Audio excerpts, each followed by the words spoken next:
నమస్తే, welcome to Andhraprabha. నేను శ్రావ్ని. నేనైతే ఒక ఇంట్రెస్టింగ్ ప్లేస్కి అయితే మిమ్మల్ని తీసుకొచ్చేసాను.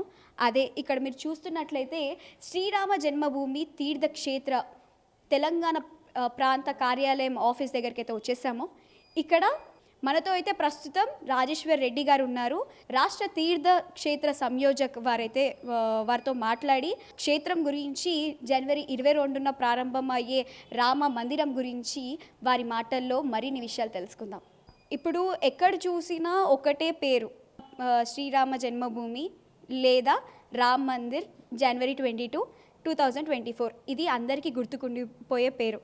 సో దాని గురించి మీ మాటల్లో. హిందువుల యొక్క చిరకాల స్వప్నము,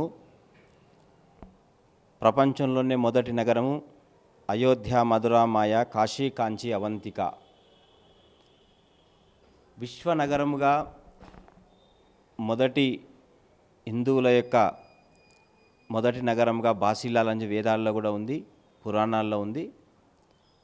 మర్యాద పురుషోత్తముడు భగవాన్ శ్రీరామచంద్రుని యొక్క మందిర నిర్మాణము గత 500 సంవత్సరాలుగా నిరీక్షిస్తున్నటువంటి హిందువులందరూ కూడా సంఘర్షణ చేసి భక్తితోని శక్తితోని సాధించుకున్నటువంటి ఈ యొక్క అయోధ్య రామ మందిరము హిందువుల యొక్క చిరకాల స్వప్నాన్ని, హిందువులు విజయం సాధించి పోరాటం చేసి సాధించినటువంటి చరిత్రలో ఒక గొప్ప కీర్తించినటువంటి హిందువులు గర్వించేటువంటి ఈ యొక్క రామమందిర నిర్మాణము స్వప్నము సాకారం అవుతున్న వేళ అందరం కూడా గర్వంగా చెప్పుకుంటాం. మీరు కళ కన్నా కళ ఏదైతే ఉందో అది నెరవేరినట్టేనా? హిందువుల యొక్క కళ నెరవేరింది. కళ ఏంటి అంటే, ఏ ఆచారాలు, ఏ సాంప్రదాయాలు, ఏ మహాపురుషుల ద్వారా మనం సిద్ధించబడ్డాయో ఆచారాలు పరంపరలను కొనసాగిస్తూ శ్రేష్టమైన ధర్మానికి ప్రతీకైన భగవాన్ శ్రీరామచంద్ర మందిర నిర్మాణమే హిందువుల యొక్క స్వాభిమాన సంకేతము.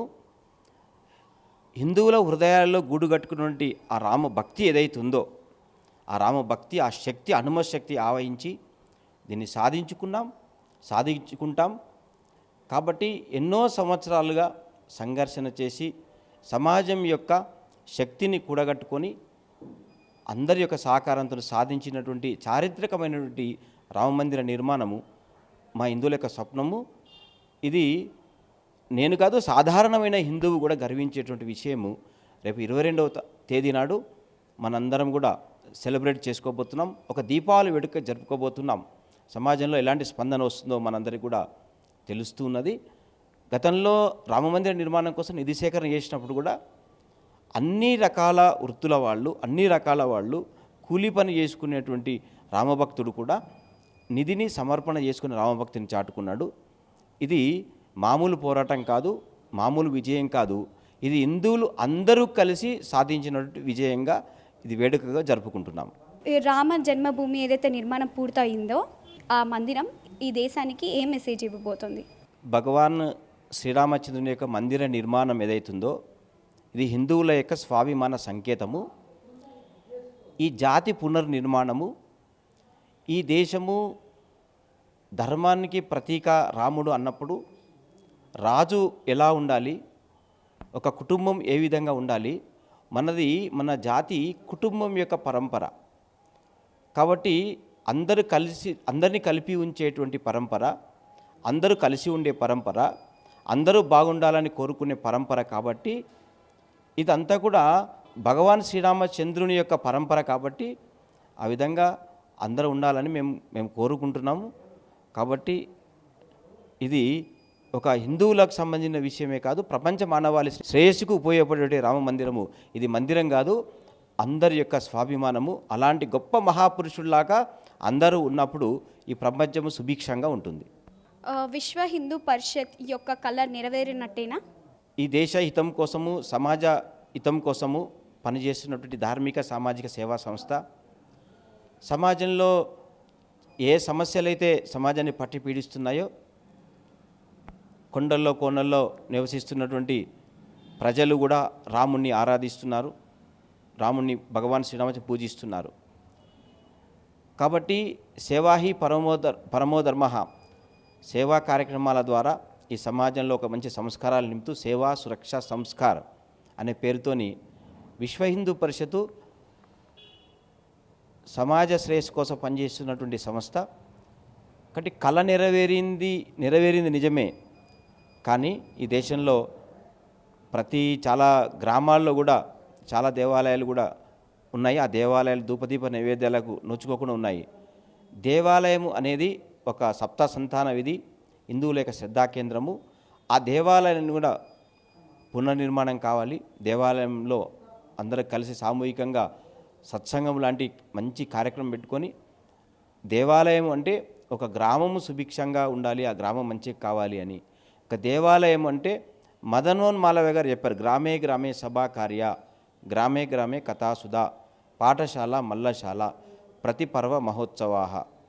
కాబట్టి దేవాలయం కేంద్రంగా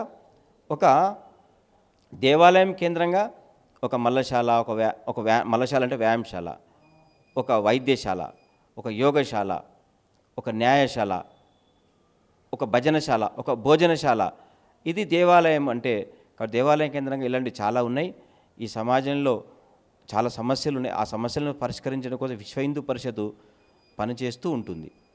500 నాటి నిరీక్షణ ఏదైతే ఉందో అది ఫుల్ ఫ్లెజ్డ్గా అయిపోయింది. దానికి మీరు ఎలా స్పందిస్తారు? 500 సంవత్సరాలుగా ఎదురు చూస్తున్నటువంటి చాలామంది ఎదురు చూశారు. వాళ్ళ యొక్క సంకల్పము, వాళ్ళ పోరాటము, వాళ్ళ యొక్క బలిదానాలు, అట్లా ఎంతోమంది ఎదురు చూశారు. ఇప్పుడున్న జనరేషన్ ఏదైతుందో వాళ్ళ అదృష్టవంతులు మనమందరం కూడా. ఆ రామయ్యను మందిర నిర్మాణము మన కల్లారా మన స్వప్నము సాకారం అవుతుంది. ఆ విధంగా మన పూర్వీకులను స్మరిస్తూ వాళ్ళ బలిదానం, వాళ్ళ త్యాగాలు స్మరిస్తూ వాళ్ళ అడుగుజాడల్లో మనము రామయ్యకు ఏ విధంగా అయితే వాళ్ళు త్యాగాలు చేశారో, ఏ విధంగా అయితే సమర్పణతో పనిచేశారో, ఆ సమర్పణ భావాన్ని ఇప్పుడున్న జనరేషన్ తీసుకొని ఆలోచన చేసి ఆ విధంగా పనిచేయాలనే ప్రేరణగా తీసుకునే అవకాశం లభించింది. ఆ 500 సంవత్సరాలుగా మన పూర్వీకులు ఏ పోరాటం, ఏ బలిదానాలు చేసి, సంఘర్షణ చేసి ఈ సమాజంలో ఒక శక్తిని జాగృతం చేశారో, మహాశక్తి జాగృతి వల్లనే ఈ అయోధ్య రామ మందిర నిర్మాణం అనే స్వప్నం సాకారమైంది. ఈ జనరేషన్ కూడా ఈ 500 సంవత్సరాల యొక్క చరిత్రను చెప్పడం కూడా ఇదొక కళనే. ఇది చెప్పాలి, ఆ స్వప్నాన్ని సాకారం చేసుకోవాలి. అందుకోసమే జన సంపర్క అభియాన్ తీర్థక్షేత్ర ద్వారా అయోధ్యలో పూజింపబడిన అక్షంతలు, ఒక అయోధ్య రామ మందిర చిత్రపటము, అయోధ్య రామ మందిరం యొక్క నిర్మాణం యొక్క వివరాలను తీసుకెళ్ళి ఇంటింటికి వెళ్ళి మీరు రామ మందిర నిర్మాణం కోసం నిధిని సమర్పణ చేసుకున్నాం. కాబట్టి అదేవిధంగా మనం కూడా ఈ 22 ప్రాణ ప్రతిష్ఠ రోజు మనమందరం కూడా వేడుకగా జరుపుకుందాం అని అందరినీ భాగస్వాములు చేస్తూ ఆ స్వప్నము సాకారం 500 సంవత్సరాల నిరీక్షణ ఏదైతుందో ఆ విధంగా అందరికీ తెలిసి అందరూ పాల్గొనేటట్టు ఒక దీపావళి పండుగలాగా జరుపుకునేట్టుగా చేయడము ఈ తీర్థక్షేత్ర ట్రస్ట్ ద్వారా సుమారుగా 12,000 పైచిలకు గ్రామాలకు తెలంగాణ రాష్ట్రంలో చేరుకున్నాం.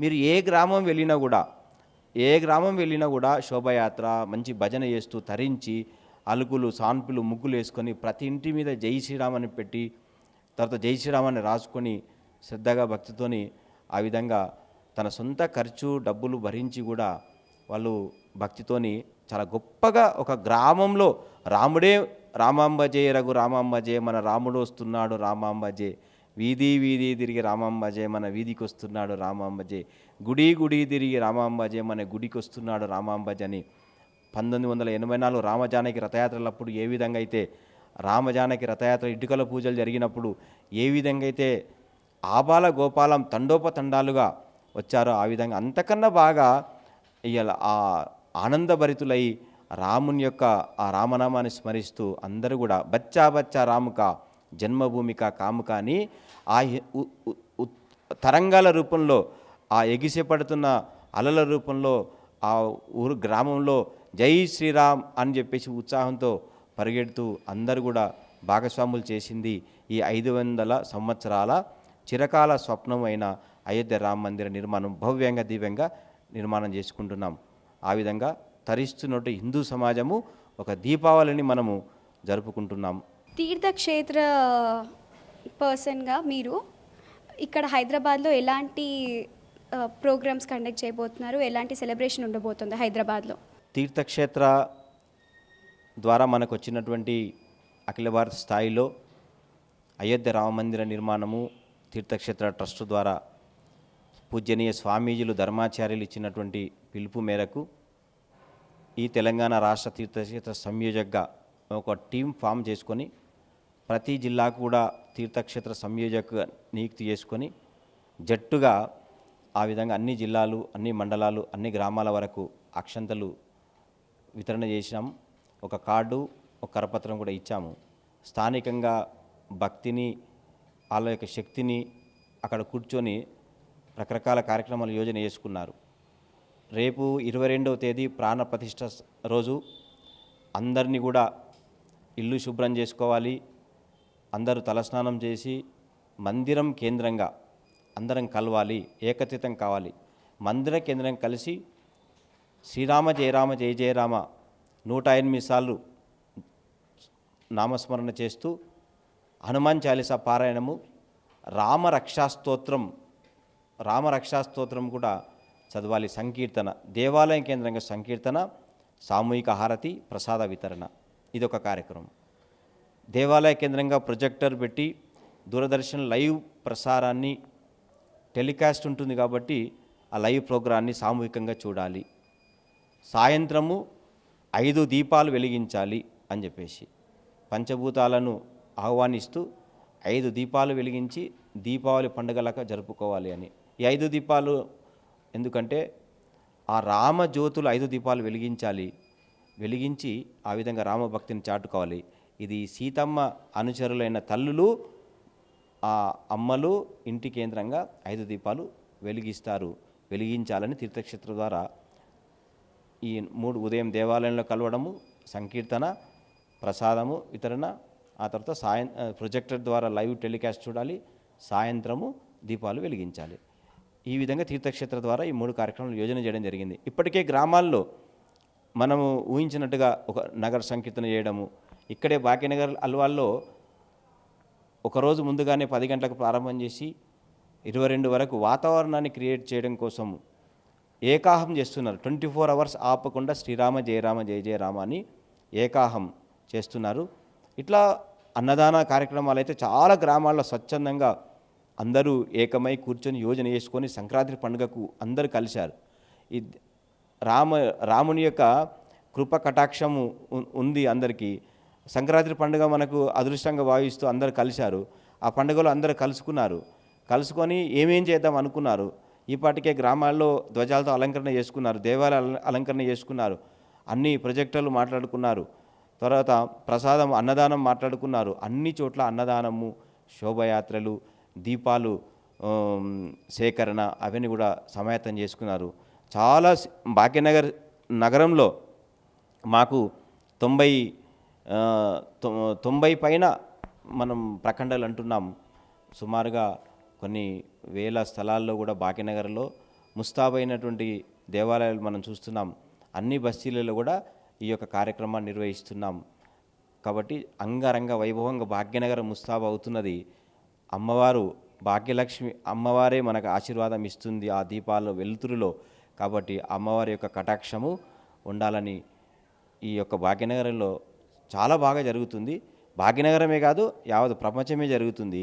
కాబట్టి తీర్థక్షేత్ర ట్రస్ట్ ద్వారా తెలంగాణ ప్రాంతం 12,000 పైచిలుకు గ్రామాల్లో ఈ యొక్క కార్యక్రమాన్ని నిర్వహిస్తున్నాము. కర్ర సేవకులపై మీ మాటల్లో చెప్పండి. ఈ కరసేవకులు అయోధ్యలో కరసేవకపురం అని ఉంది. ఆ కరసేవకు వెళ్ళిండ్రు ఎవరు అంటే రామమందిర నిర్మాణము స్వప్నాన్ని, అయోధ్యలో రామమందిర నిర్మాణం జరగాలి, అక్కడ రామమందిరం ఉండింది, రాముడు పుట్టింది అయోధ్య జన్మస్థానము అని ఆ అక్రమ కట్టడాన్ని సహించలేనటువంటి సమాజం ఏదైతుందో హిందూ సమాజము, రామభక్తులు వాళ్ళే కరసేవకులు, వాళ్ళు స్వచ్ఛందంగా అయోధ్య వెళ్ళారు. కరసేవకులు యొక్క బలిదానము, త్యాగాలు, వాళ్ళు కరసేవకులు ఆ రోజులలో అందరూ ఉద్యోగస్తులు, వ్యాపారస్తులు, సాధారణమైన భక్తులు కూడా అయోధ్య వెళ్ళి తరించారు, ఎన్ని కష్టాలైనా భరించారు. ఆ కరసేవకుల యొక్క కష్టం ఏదైతుందో, ఆ త్యాగం ఏదైతుందో ఆ బలిదానాలు ఏవైతున్నాయో వాళ్ళందరినీ కరసేవకులను స్మరిస్తున్నాం. అందుకే 22 తర్వాత కరసేవకులను గుర్తిస్తూ కరసేవలు చాలా చోట్ల కరసేవకులను ఇవాళ సన్మానం అభినందన కార్యక్రమాలు చేస్తున్నారు. ఆ రోజు ఇటుకల పూజ గ్రామాన శ్రీరాముని యొక్క ఇటుకల పూజ జరిగిన తర్వాత కరసేవకు ఎవరైతే వెళ్ళారో గ్రామం సాగనంపినరు ఏడ్చుకుంటా. ఒక వ్యక్తి పోతున్నాడు అంటే ఆ వ్యక్తి వెంట కూడా సమాజం అంతా కూడా ఆ గ్రామం అంతా కూడా వెంట ఉండి ఆ అయోధ్యకు పంపించిండ్రు. అందరి యొక్క ఆశీర్వాదం ఉందో తిరిగి వచ్చిండ్రు. కొంతమంది బలిదానమైనరు. కాబట్టి ఆ బలిదానాలు చేసినటువంటి వాళ్ళందరినీ కూడా స్మరించాలి, గౌరవించాలి, అభినందించాలి. వారి అడుగుజాడల్లో వారు చేసిన పనిని గుర్తిస్తూ ఆ విధంగా ఒక స్వాభిమానంగా తీసుకోవాలి. ఒక కరసేవ కంటే ఒక స్వాభిమానానికి ప్రతిరూపంగా మనం భావించాలి. కొంతమంది ఈ ఆలయానికి మేము రాము అని అంటున్నారు.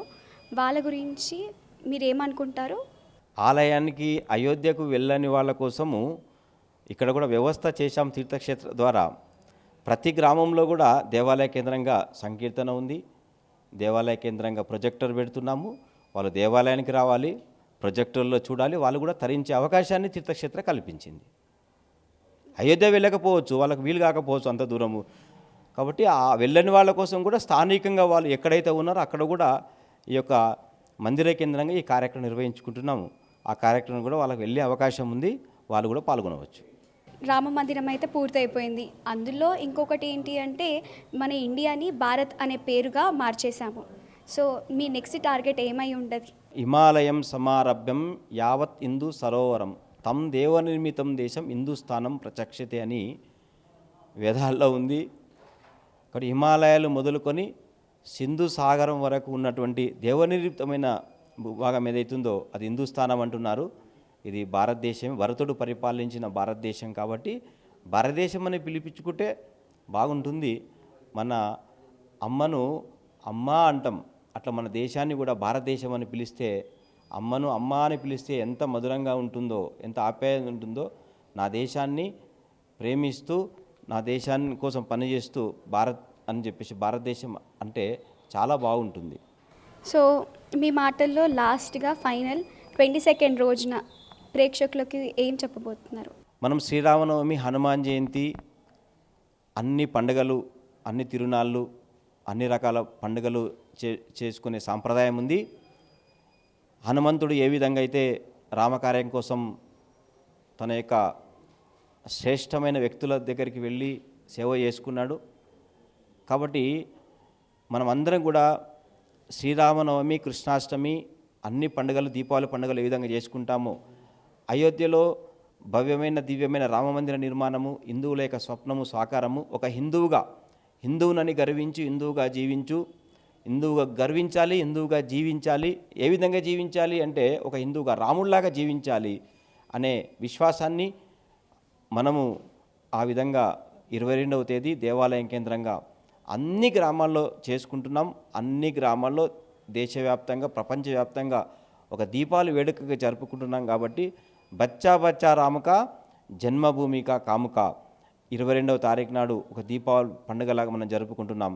జీవితంలో ఆ తర్వాత మనం కూడా అయోధ్య దర్శించి ఆ జగదపి రాముడు, అయోధ్య రాముడు, కోదండ రాముడు, దశరథ రాముడు ఆ రాముడే మనకు ఆదర్శ పురుషుడు. అలాంటి మహాపురుషుడు మన యొక్క ఆదర్శము. అలాంటి గొప్ప వ్యక్తిని ఆదర్శంగా తీసుకున్నటువంటి వ్యక్తి యొక్క మందిర నిర్మాణమే హిందువుల యొక్క స్వాభిమాన సంకేతం. కాబట్టి జై శ్రీరామ్ అని చెబుతూ మీరు ఏం చేశారని ఎవరైనా అడిగితే మేము అయోధ్యలో రామమందిర నిర్మాణం చేశాం, అంత గొప్ప ఘనకార్యాన్ని పూర్తి చేశామని ఒక స్వాభిమాన సంకేతంగా ఎంతోమంది పూజనీయ స్వామీజీలు ఇవాళ మనకు చెబుతున్నారు. రామమందిర నిర్మాణమే ఈ దేశానికి సరైనటువంటి మార్గము. అలాంటి రామరాజ్యం రావాలని కలలు కంటున్నటువంటి ఉన్నారు సమాజం కూడా. అందుకని రాముడు సమాజం కోసం సేవ చేసినటువంటి గొప్ప త్యాగ పురుషుడు. అలాంటి మహా త్యాగ పురుషుని యొక్క మందిర నిర్మాణం హిందువుల యొక్క స్వాభిమాన సంకేతం. చూశారు కదా ఈనాటి స్పెషల్ స్టోరీ. మరో ఇంట్రెస్టింగ్ స్టోరీతో మీ ముందు కలుస్తాను. అంతవరకు చూస్తూనే ఉండండి ఆంధ్రప్రభ.